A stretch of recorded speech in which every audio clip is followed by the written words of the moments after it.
Escrima, the indigenous fighting art of the Philippine Islands, also known as Arnis or Cali.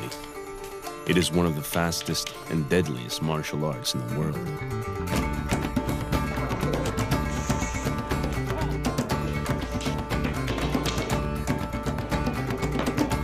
Although commonly perceived as a stick fighting art, it is just one component of a complete fighting system. It includes a mastery of short and long-bladed weapons, as well as a variety of empty-hand techniques. The spiritual home of this Filipino fighting art is the island of Cebu. Located in the center of the Philippine archipelago, Cebu has been a trading center and a confluence of cultures since ancient times. Cebu is also home to some of the greatest Escrima masters in the world.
The history of Escrima in Cebu began in the 13th century when the Srivijayan Empire from Java ruled most of Southeast Asia. They were overthrown by the Majapahit Empire from eastern Java and were forced to flee north to the Philippine Islands. The Srivijayan refugees settled in the central part of the archipelago in what is now known as the Visayan Islands.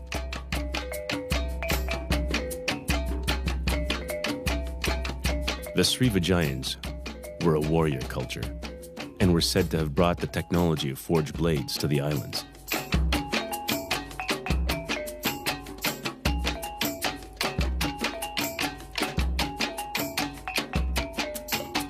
When the Spanish came in the 16th century, these Visayan warriors were already practicing a systemized form of warfare against other tribes.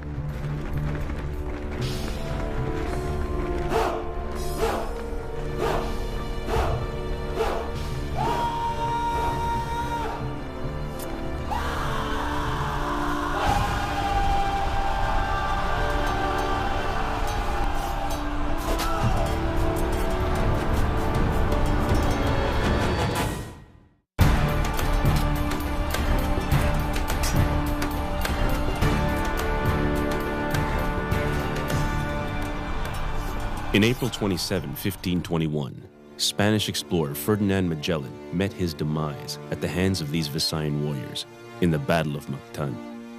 The Spanish returned in greater numbers, and with the aid of superior technology, eventually subjugated the islands.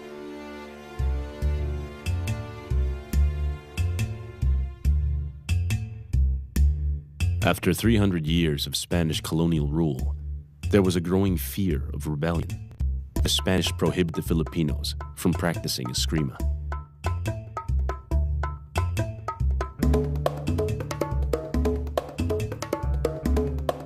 The Escrima masters went underground and began training in secret, using sticks, bolos, and knives, since they were readily available to civilians.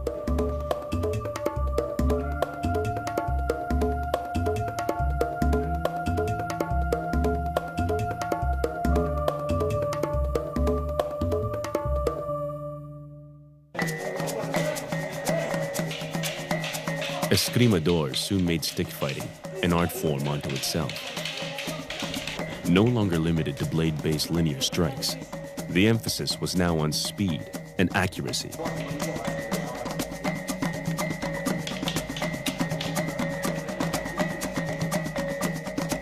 Using the stick, meant that attacks could come from more angles and at closer ranges. Traditional linear is when you strike, it's like a blade. It's a blade pattern strikes, eh? It's like a blade. While the snap wrist, the flicking strike, curving strike is, Abanico is part of them. This Wittig, curving strike. The advantage of this is even if he blocks the strike, it still circles around the defense. Hits it. He blocked the strike, it circles around the defense. Nanay yung napita, igo ko na. Bisag kung saan ba niya, maigo ka na siya na, igo. Pagana, igo. Pagana ko, gupo siya, igo. Pagana ko, igo ko siya, igo gapon.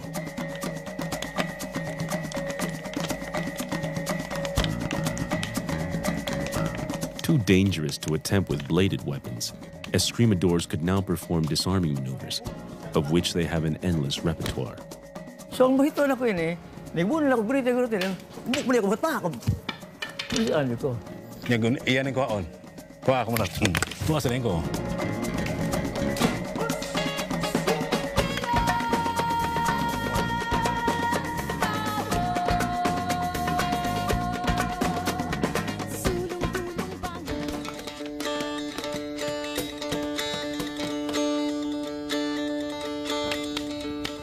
In the early days, each tribe or clan practiced its own system of Escrima.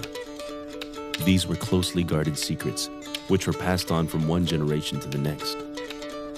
Ang akong uyuan na si Undo Caburnay, ito'y Eskrimador. Wa pa nga linig Lapunti. Wa pa ito siya nga, Escrima lang. Hangtod nga, nakato na akong amahan, tinuluan sa akong akong uyuan. My grandfather and his brothers been practicing the art since 1890. Watch how the hit was scaled using the single and double slashes or the half slash. Kung sa Escrima tayo sa Abanico ni, ana raman akong buwan niya, pumaypay. Ana. Akong gidibilog tayo, mo may gida sa akong amahan.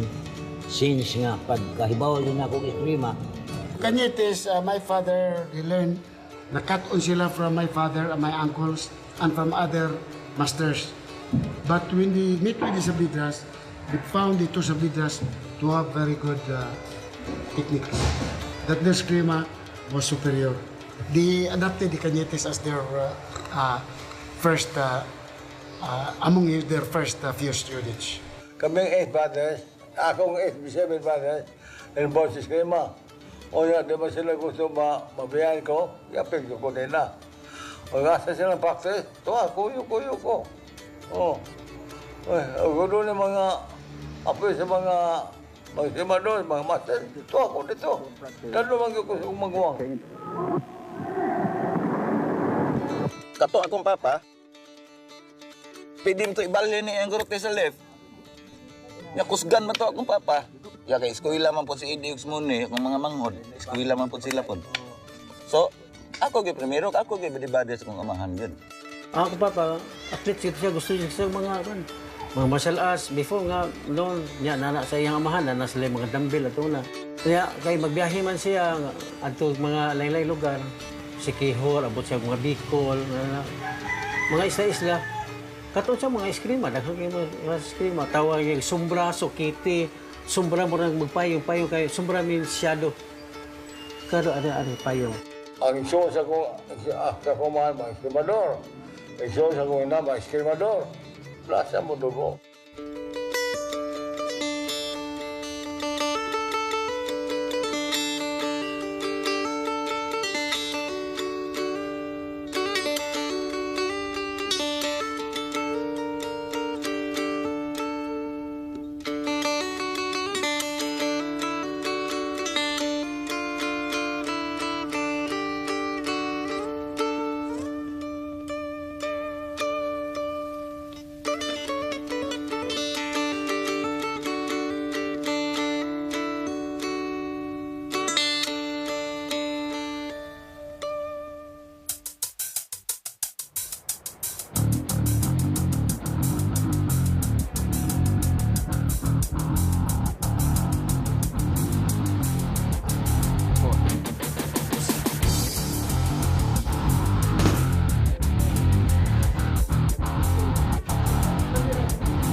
easy because you can just use this.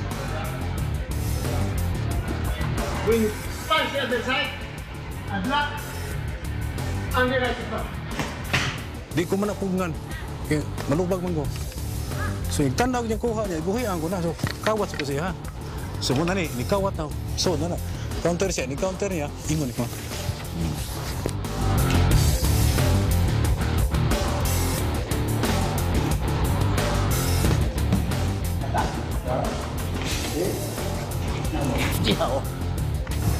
So bangun ka na ko siya. Ito ko na judo ko sumbag siya papa. Magyatan. Magana niya. Tanaw sitwasyon, hopeless na. Hamang flow niya, padong dire. So flow na ko, padong sa dire, padong sa dire. Paso mo. Balik ko mo. Balik ko. Ito ang flow na ko. Di ko siya mo-against na ko dire. Kaya kung gana ko mo-against siya, against. Against, tuyok sa kumag to. Mubag siya dire.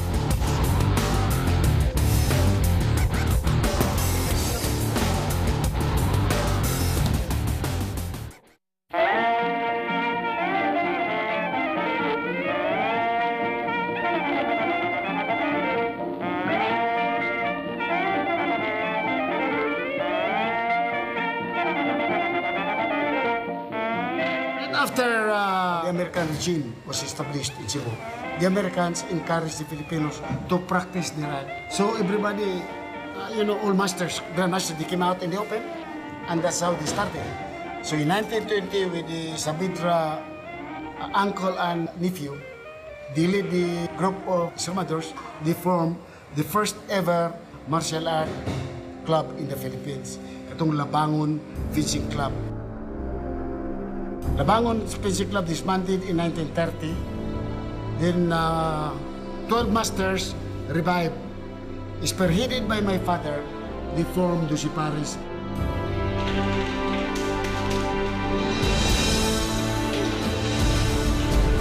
ito, pagkatukod sa Doce Pares, gibuhato nila para nga wanay rivalry.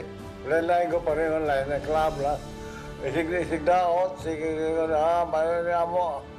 Ato hinay nga, ato ni we have to unify all our clubs to avoid rivalry. It seems the idea came spontaneously. They called Doce Pares the best name on the 12 fighting bodyguard of Emperor Charlemagne of France. Each member has his own style, teaching his own style. They have this larga mano, others media largo, medium range, others corto. In corto, they have different styles. And there were masters who were only good in tihads. There were masters who were good only in knife fighting. And there were who specialized only in long blade or bolo fighting.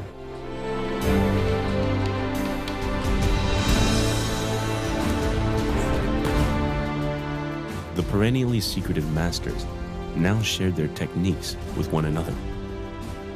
This exchange of ideas brought the fighting art of Escrima to another level. Grandmaster Filimon, Momoy Canete, was perhaps the most respected Eskrimador of his era. He served as the chief instructor and guiding figure of Doce Pares until his death in 1995. Mamuti kugihan sa mga namubase.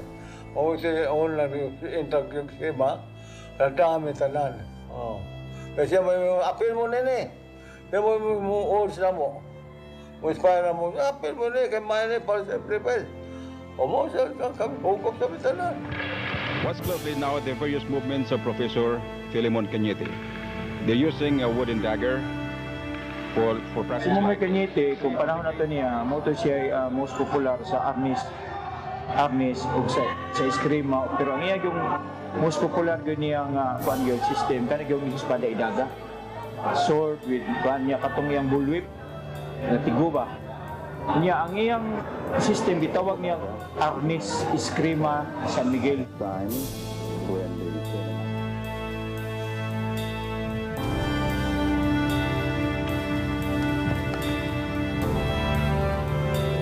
Knife fighting and pin fighting. front sight. Watch closely now. Momoy, as a leader, is very, very honest. Especially to his boys. He cares for his boys. Mugis to siya pinaka-maayo yun bisag sa unsang paagid, combat, arnis, kuhan siya, spare daga, mugis to siya noon yun kayo. Black and fire of Professor Canete. There's the strike, double strike, and the hook. He was trying to cut the professor's head, Garotti, but look what happened.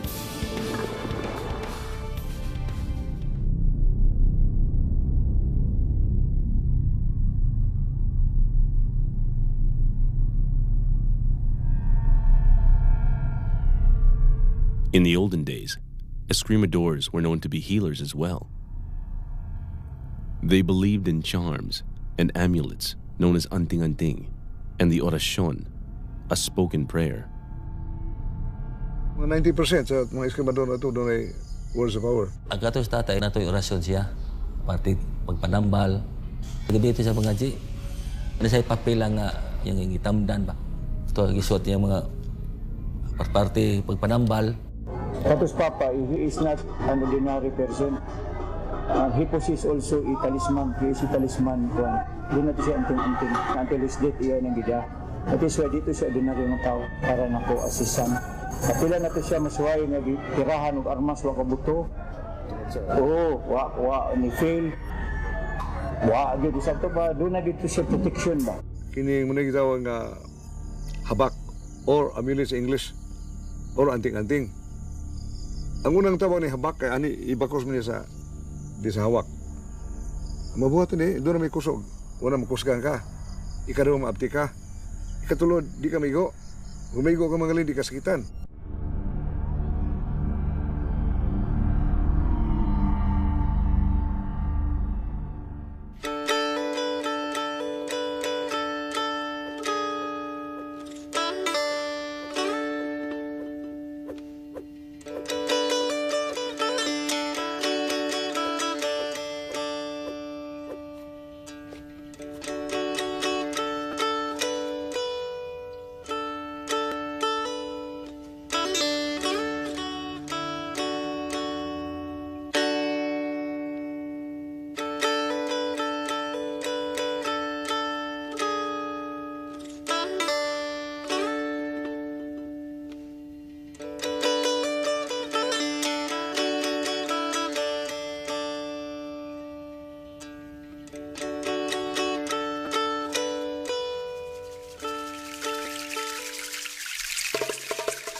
Sword ni, shield ni. Sword ni, shield ni. Checking is to monitor, control, plan your attacking weapon with your free hand. When you strike, black, there's always a checking hand. May mo, agdaw na po doon eh. Kaya naaman ni siya pirme. Bisag piyong nga balin ako, bisag asap sa dagat.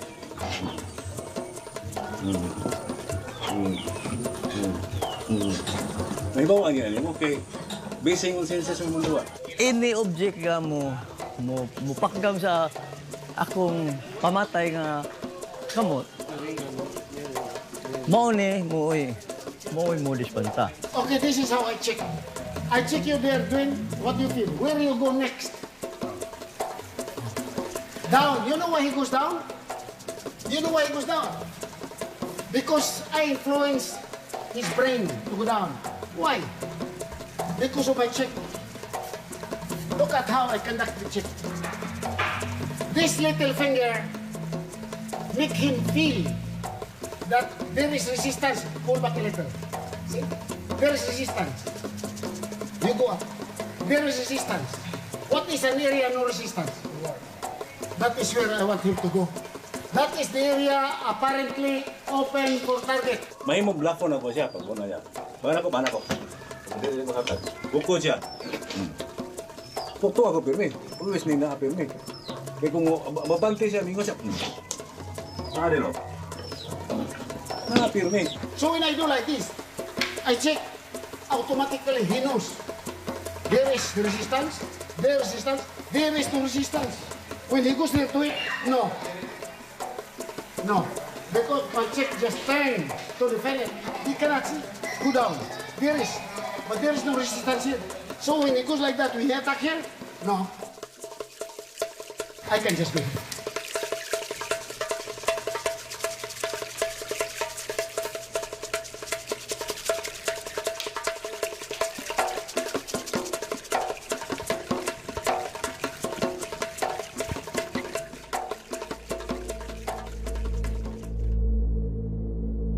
In 1948, 1949, 1950, up to 1952, Doce Pares was rocked by a lot of intrigues and jealousies. Not only among masters, not so much. It was among the followers of the different masters. Each were trying to outdo each other, that my style, my master style better than yours. The group mainly against each other were the group of Grandmaster Ansyong Bakon and the group of Grandmaster, my uncle, Cacoy Canete.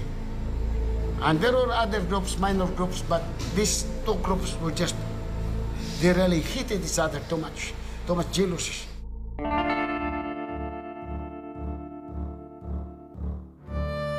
Grandmaster Venancio, Ansyong Bakon, a former pupil of Lorenzo Saavedra, was considered one of the best Eskrimadors in the Doce Pares Club. His skill won him many followers. Among them were Delfin Lopez and Timoteo Maranga, members of the Cebu City Police Force, who were known as formidable fighters. Katod Delfin Lopez lang, dako ka ito. Si Maranga, dako ka ito. Yung anong nagpatuon man niya, Arnis. Pag Antonio, pagkakita niya ang Ansyong, piting gamay sa, mo niya sakto, gamay na, sayo na ibunal, kay para niya, kamao sa sayo na ibunal, gamay na. Sus, pagkasuway na sa guling, kaliso na, maraming bakas eh. Bago siya inborn talent ba nga, dali siya makareact sa mga pinagis mga bunal, daghan sa di suway bunal, pati lang mga depensa, dali siya makareact. Nga iya sa iyang kaguling mong pamaagi. Mas snappy, tiguwang siya nga di kakakuha sa yung edad nga, yung lihip mo binama.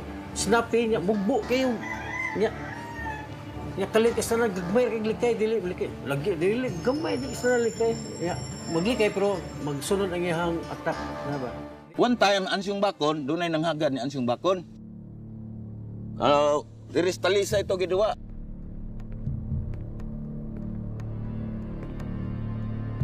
Dua kabuk grote, maragog sungkod god.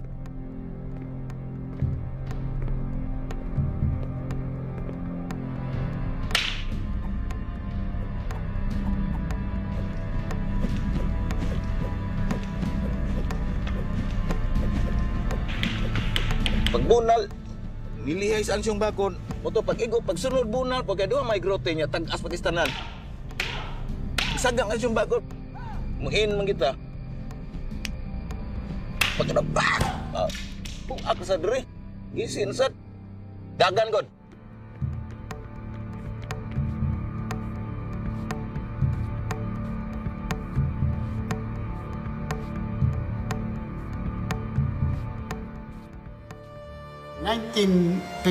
Early 1952, Bakon got out of Doce Pares with Lopez, Maranga into, then they put up their Undo Caburnay.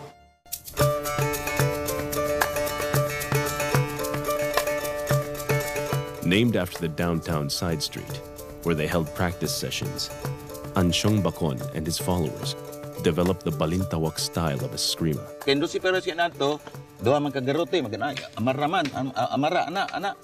Hangtod nga, garote o hanting, puntay daga. Yung una-unang Ansyong nga, nita kuglain ini eh. Mag-imbento kuglain mo to nga, one stick na lang. Balintawak fighters favored a brutal and efficient close-quarter fighting style, more suitable to their urban environment. Kini siya, ipukpok ni, diri pukpok, bunal ni, sumbag ni, siko ni.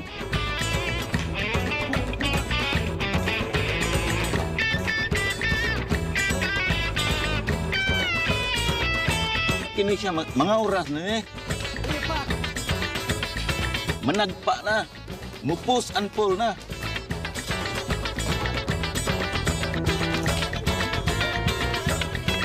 Kini musiko na ni siya.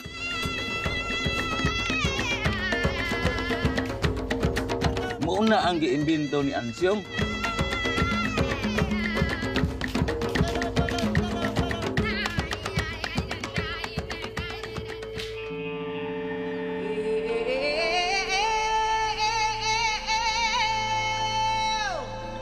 An intense rivalry soon formed between the Doce Pares and Balintawak clubs.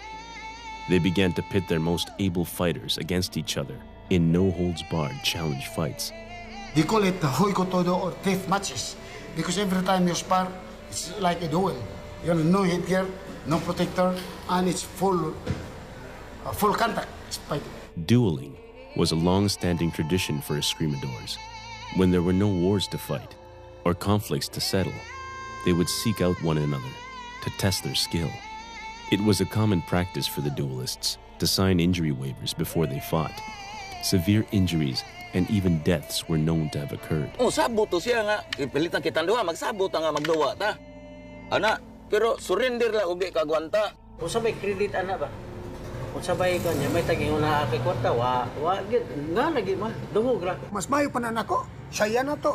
Gidungog ka sa talibon na tuong ka. Tanaw ka. You're not Eskrimadors. You're not willing to fight. Nana man na.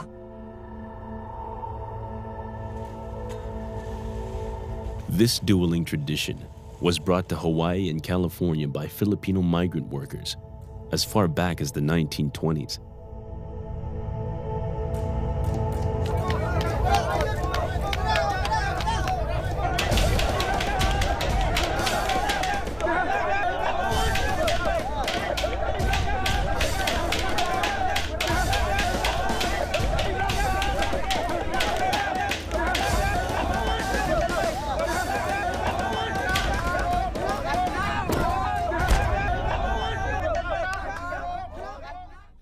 Escrima stylist, all the masters before, they were just satisfied if they can beat their opponents in deathmatch. Hoyko Todo. Grandmaster Inting Karen of Doce Pares was a reputed veteran of numerous Juego Todo matches.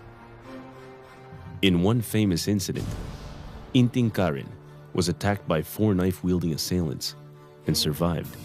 Incident atong ang iyang kumparinting Moros while the ongoing ng pista sa Mabulo, minus papato sa knife fighting.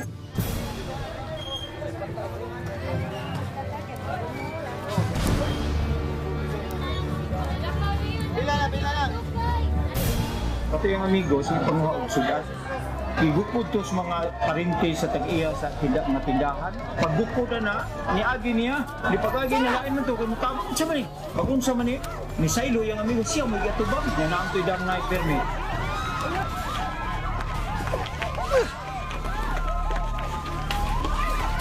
Upat, doon ka, kapit, kamog. Doon na siya bangko luyo, bangko iba, bangko sa unang nga sulig good. Igo siya nga rin mo itong tumba. Pag tumba na tiwasan ko siya.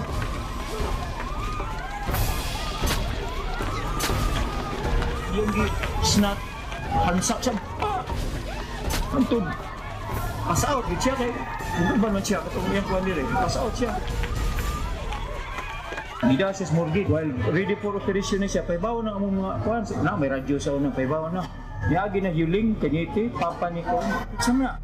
Sinting Karen, wala, gihaya na dia. Yan, gisunod. Init pa man, doon na po may signs of life. So, init pa man eh. Ang suway nga ito, gida. Itong pangagtubig sa Papa, nirataber siya.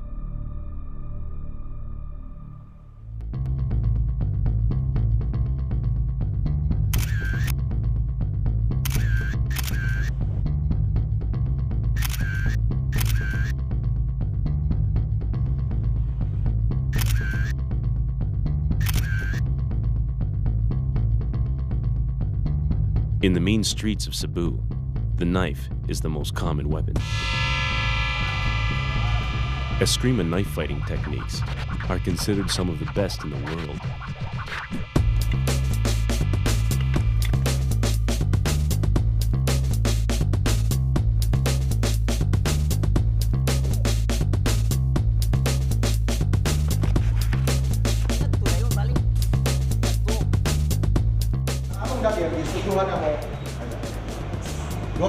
Dua kagunit kini o kini ya doon namin ibalik dosi ka target 1 2 3 4 magabot sa 5 i-change na mo forma 5 6 7 8 9 10 11 good.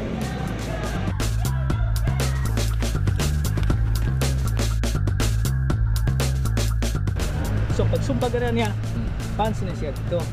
Pag pansin na niya dire ayaw na. Sud ang kamot. Sunod. Cross. Kay pagduot niya, ana ni. Gunit siya dito ni. Oh. Ana. Kung kaya nimo ang pilsa sa usan niya kamot, pwede kanira yung tangkamon, i-twist lang yung kamot niya padung sa babaw.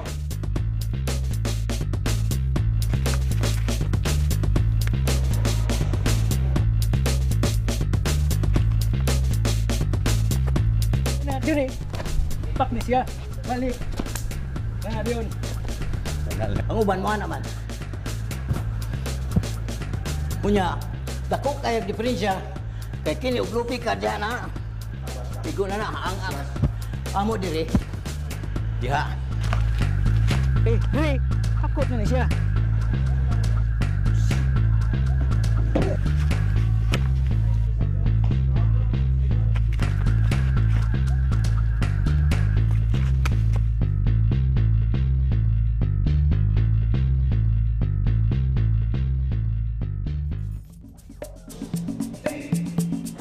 Unlike the Chinese and Japanese martial arts, which were originated and practiced by monks and nobility, Escrima comes from more humble origins.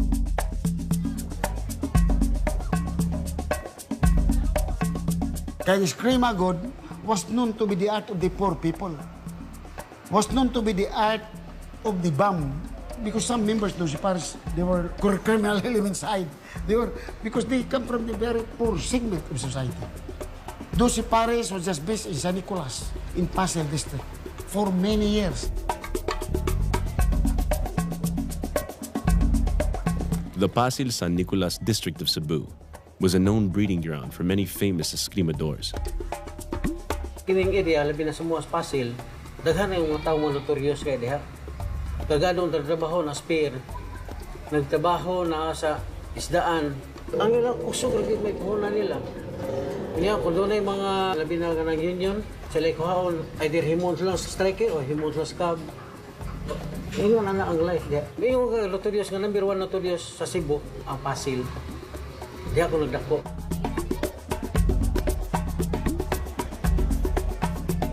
The image of an Eskrimador was that of a gunfighter, willing to accept any challenge simply for bragging rights.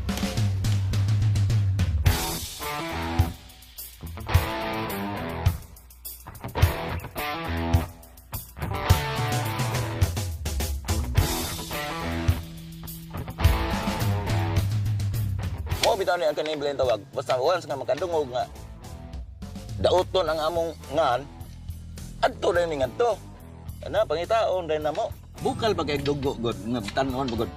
Kami ako, Dr. Marapa, Winnie de la Rosa, akong mangod si Ide, si Muni, Mio de la Rosa.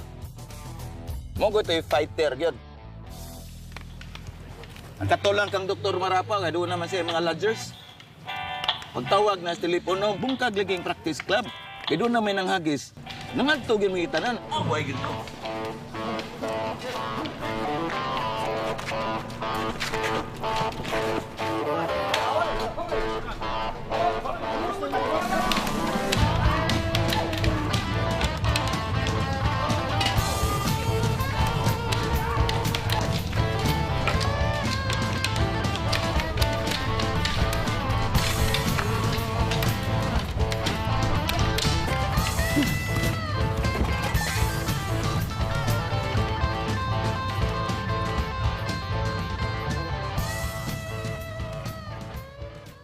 In the early 1970s, Filipino martial arts began emerging into the consciousness of the martial arts world.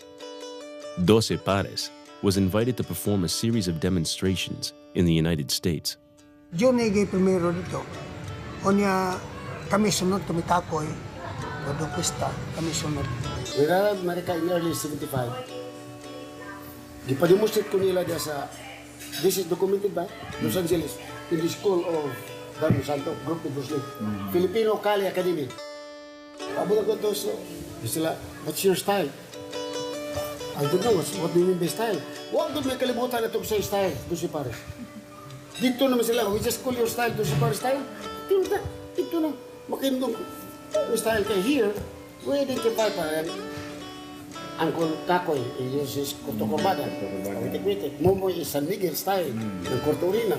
My father's Largamano. Kaya kung papa, long range man.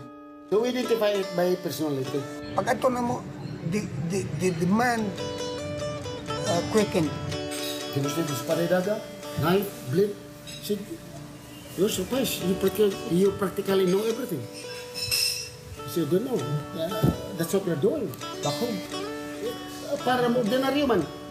To them, they're surprised kay dito good, kurto ka dyan. Ragamano ka dyan. Kami kay kanan man. The art spread fast. Tungkol kay bago para sa mga tao, they talk to it. Matong when I came back, akong iinanan sila. The best way to promote an art is to make it into sporting event. It's like boxing, they have sports, football, basketball. But how can we? When every time we spar, we kill each other. No parents in the right mind will allow their kids to study with us when they know a week later somebody will challenge them to a fight. We want to reach out to all corners of the world. We have to band together, civilize ourselves, civilize our way of sparring. That's the only way. So I formed a committee to draft the tournament rules in Escrima. When we have the rules, we cannot fight because we don't have equipment. So I designed the headgear, the kitchen, the gloves, the design, 1976.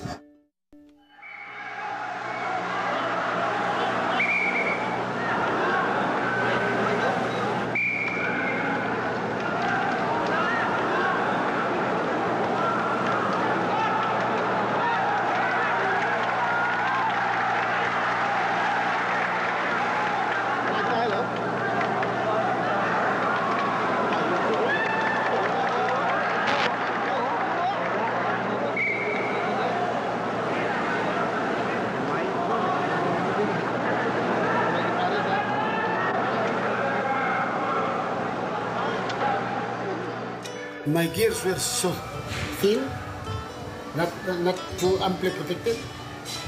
The body gear was only to here.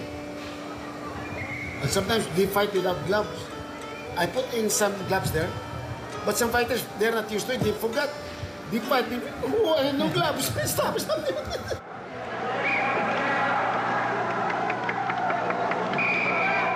When we started holding this formal tournaments, collision was always full because people thought that we're out to kill each other. Pag championship ko, mga tao ko, nanagod sa ringside. Layo naman to, ng lingkod, wala na. Puno ang kolisyon. People thought it was just like the old Goy Gotudo, it matches. No, but they found it out that we have gears. We have protected gears. After the first national tournaments were held, Eskrimadors gradually shifted their focus from death matches towards organized competition. The bitter rivalries, which marked the age of Juego Todo, were coming to an end.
The World Escrima Arnis Federation, the largest governing body for the promotion of Filipino martial arts through sports, holds the World Championships biennially, with every second championship returning to Cebu.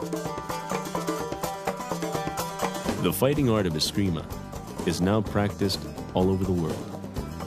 My name is Heather Turnbull, and I'm from Toronto, Canada. Kim André Murdal from Norway. Ferenc Franco from Hungary. Sarah Charles, and I'm from Great Britain. Justin Lemke, I'm from Milwaukee, Wisconsin, USA. Andrea Citarelli, and from Italy.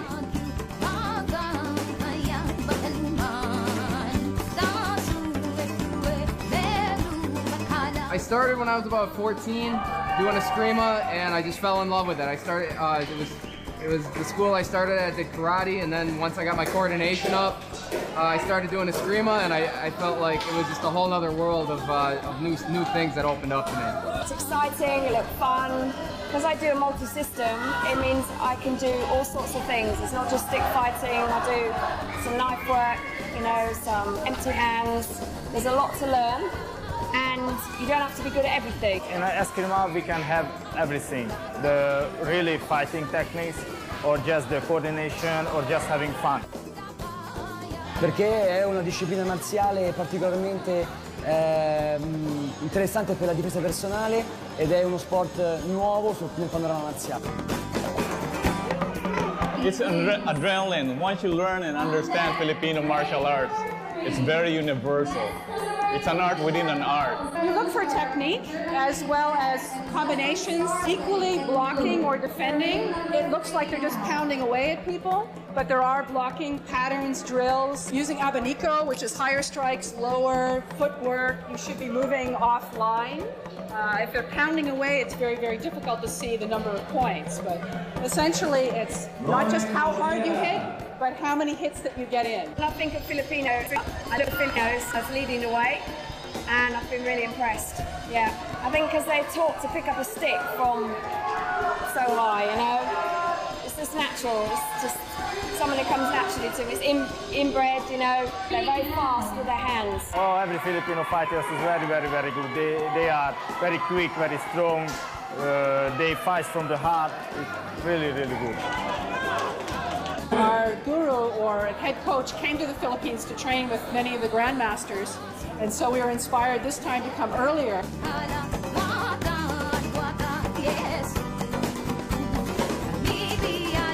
So for us, this is an opportunity to come back to the home of our niece and learn from the best. But you'll see from the results here that the Canadians and many other countries are now beating some of the Filipinos.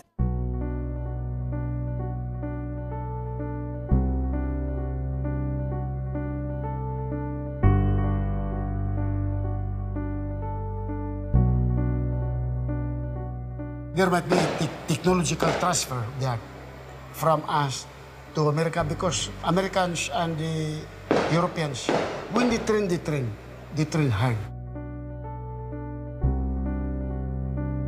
If you want to get anywhere here, you really have to learn. I mean, you really have to work at it. We don't necessarily have to do that back home, because our people in school, they go, 7-8 hours a day and, homework, and that's it. Then they go play basketball, play baseball, go to martial arts schools, do other things. We have time to do that. Whereas here, Filipinos, just in education, they have to devote a large percentage of their growing up just to education. They don't have the time to devote to martial arts studies. Once the foreigner learn the Filipino martial art, they do it 24/7. With us, I know life. I grew up here in Manila. I know it's hard to focus on martial art. There are a lot of people in the Philippine martial arts, Filipinos that have migrated, people from Filipino families that migrated and then they were born later, other countries, Filipinos that have left and gone, and started teaching in other countries. I think there's a lot of people who have had a chance to catch up and pass a lot of people that are still stuck here, because we have more opportunity to train and practice at home. Weather conditions, nutrition is better, people have a chance to be a little healthier. We have a lot more advantages for people to learn.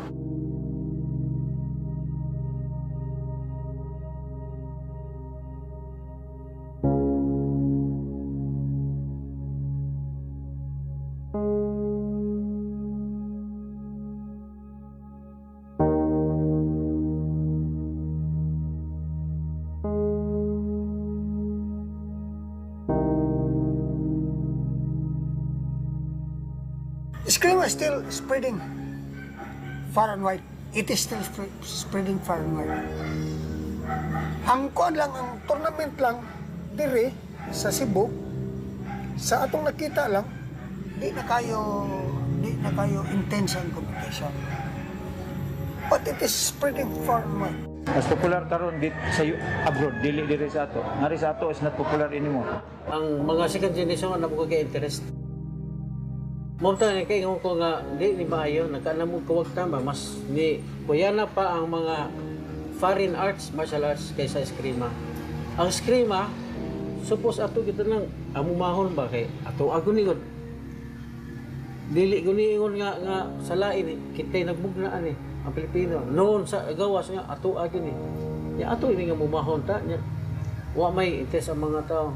Kung way maning kamot ini, way barog ini pag promote kining atong gugma sa atong Arnis, sa atong Filipino sila, mamatay na siguro yung kamatayon, kaya mawara man. This is the best time. If they have not recognized the significance, the beauty of the art, it is high time for them to realize now.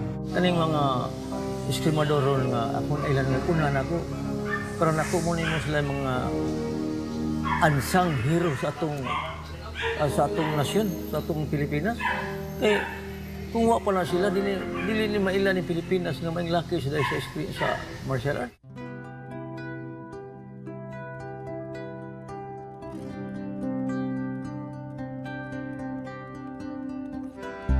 Me and my brothers were called that we were born with the stick in our hand. So, it's part of my life.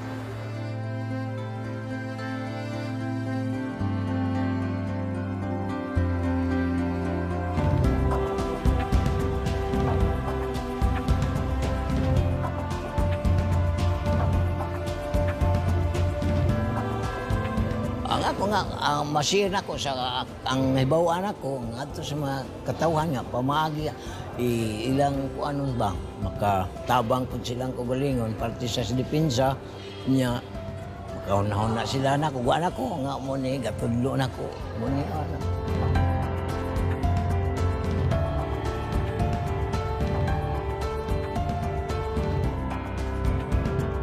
Ini dah saya bodoh kok, dia ke kapulan.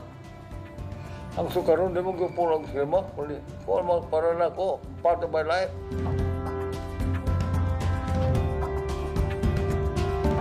Why retire ni? Ha? Masang pag-retire mo, di ko na i-retire? Di ko na i-retire, di ka ka-retire.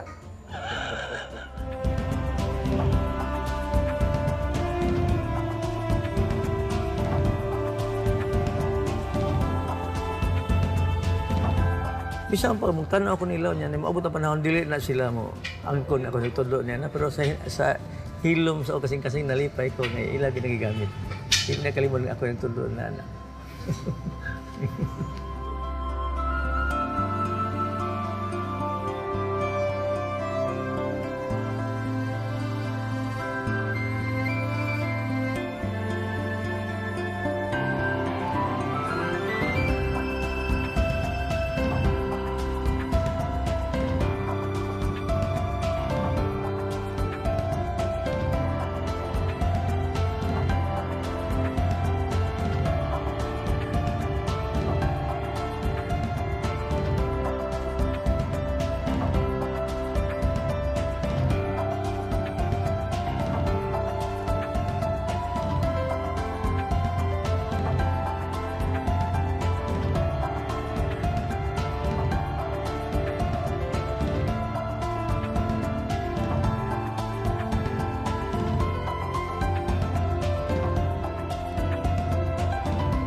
gilay.